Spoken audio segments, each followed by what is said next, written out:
बिस्मिल्लाहिर्रहमानिर्रहीम। अस्सलाम वालेकुम। मेरा नाम है डॉक्टर ज़ुनैर।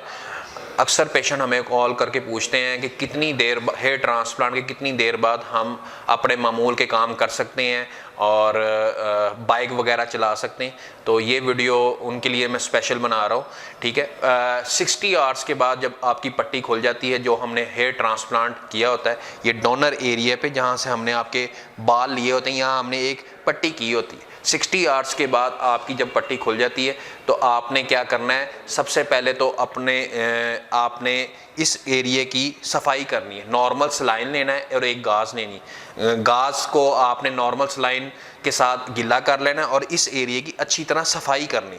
जब सफाई कर लेंगे, कोई ब्लड का क्लॉट नहीं लगा होगा, तो आपने एक एंटीबायोटिक क्रीम लगानी है। एंटीबायोटिक क्रीम ये आपने 3 से 4 दिन सुबह शाम अप्लाई करनी है। उसके बाद दूसरा क्वेश्चन ये आ जाता है कि हम नहा कब सकते हैं। 60 आवर्स के बाद, यानी 2.5 दिन के बाद, 2.5 से 3 दिन के बाद जब आपकी पट्टी उतर जाती है तो आप नहा सकते हैं। नहाने का तरीकाकार आपको हम बता देते हैं। डायरेक्ट शावर के नीचे आपने नहीं नहाना। आपने एक बाल्टी और डोल लेना है और अपना सर के ऊपर पानी बहाना है, ठीक है। फ्रंट पे आपने जहां आपके बाल लगे यहाँ आपने हाथ नहीं लगाना। डोनर एरिया पे आप ये अपना हाथ फेर सकते हैं।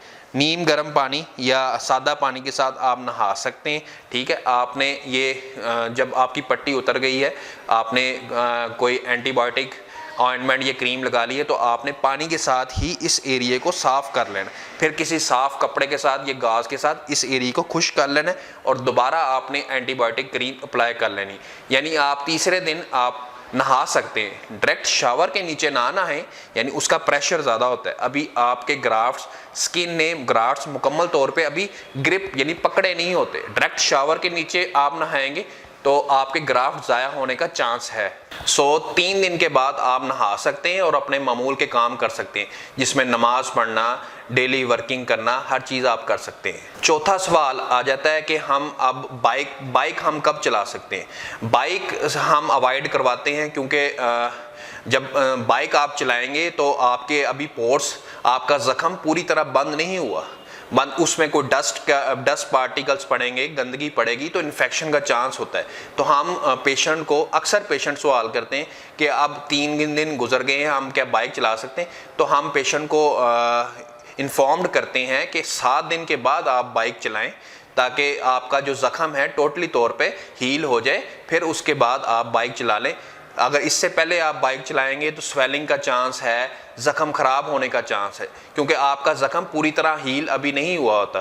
तो 7 दिन के बाद आप बाइक वगैरह चला सकते हैं। ये थी कुछ बेसिक एहतियातें जो मैंने आपके साथ डिस्कस की कि हेयर ट्रांसप्लांट के बाद आप इन चीज़ों की से एहतियात करें। मज़ीद आपने कोई सवाल पूछना हो तो आप मुझे डायरेक्ट कॉल कर सकते हैं। स्क्रीन पे हमारा नंबर चल रहा है। अगली वीडियो तक अल्लाह हाफिज़।